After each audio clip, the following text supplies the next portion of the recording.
Hi there! Do you have any favorite children's book? Well, all of us have. But did you know that the children's literature back then was not the same as we know today?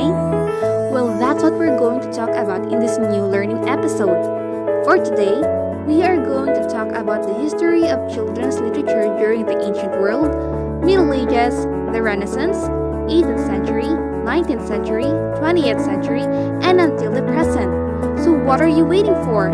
Come and join us as we go back in time to discover the history of children's literature.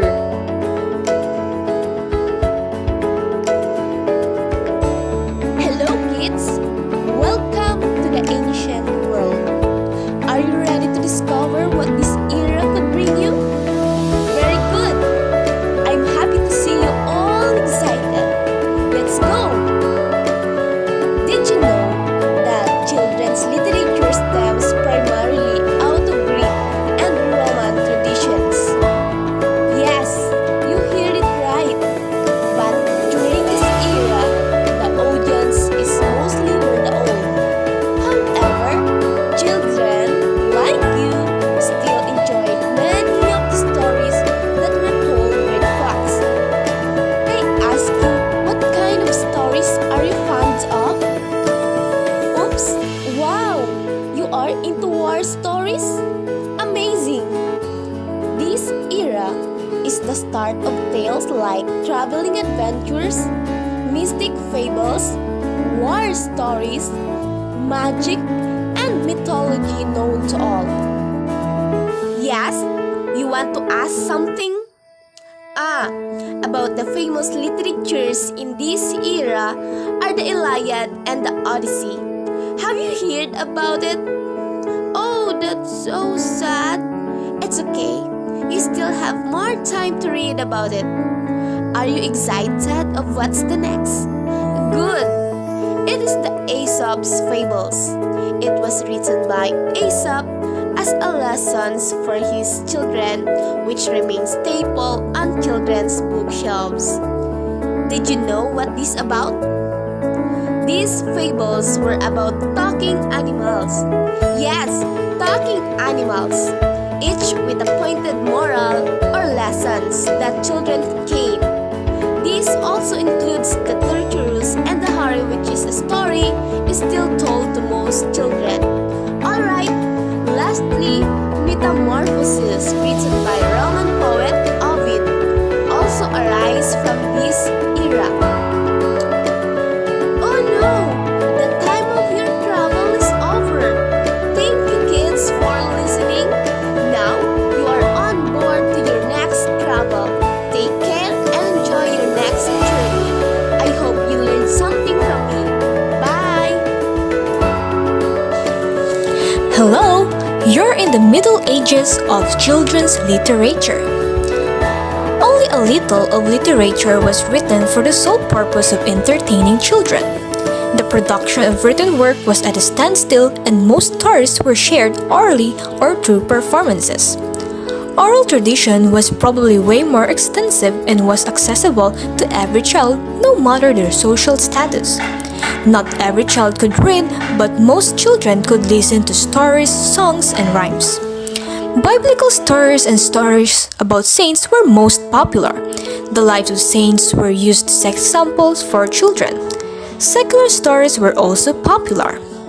Some of the most popular literatures in this age are Beowulf and King Arthur and the Knights of the Round Table. Not only is this a popular book, but Disney also made movies out of this tale. Even more recently, there have been adult movies and TV series about King Arthur as well. Did you learn something from this age? I hope you did. Goodbye. Hello kids! Are you having fun traveling through different periods in children's literature? Yes? Alright, now let us explore the Renaissance period. Are you ready? Okay. During the Renaissance period, way back 1350 to 1700s, literacy became prevalent among all people due to the invention of the printing press. What is a printing press? A printing press is a machine for printing text or pictures from type or plates. It was invented by Johannes Gutenberg in 1450. Sounds interesting, right? In this period, education also became more valued and more schools started popping up and children began to learn to read and write. Literacy was also accessible to all because the people valued being able to read from the Bible. Horn books were also created, which was a wooden slab shaped like a paddle that was used for very young children learning the alphabet or short prayer. In 1600s, children were seen as separate entities with their own needs and limitations. Publishers throughout Europe began printing books specifically intended for children. The purposes of these texts were still frequently didactic, although several collections of fairy tales were published with varying success. In 1744, a Little Pretty Pocket Book was written by John Newbery and was the first children's book on sale in the bookstore. It is often considered to be the first modern children's book written exclusively for children. It is widely considered as one of the most important books in the genre of children's literature. Newbery's innovations were so crucial to the formation of the genre that he is known, and in fact, he was called as the father of children's literature. The Newbery Medal awarded each year to an outstanding work of American literature for children was named in honor of him and his achievements. In 1799, towards the end of the 18th century, children's books such as the alphabet, nursery rhymes, and poetry were also available.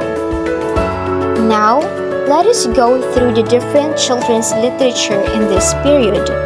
First, we have the Pentamerone in 1634, a collection of folk tales from all over Europe written by Italian poet Giambattista Basile.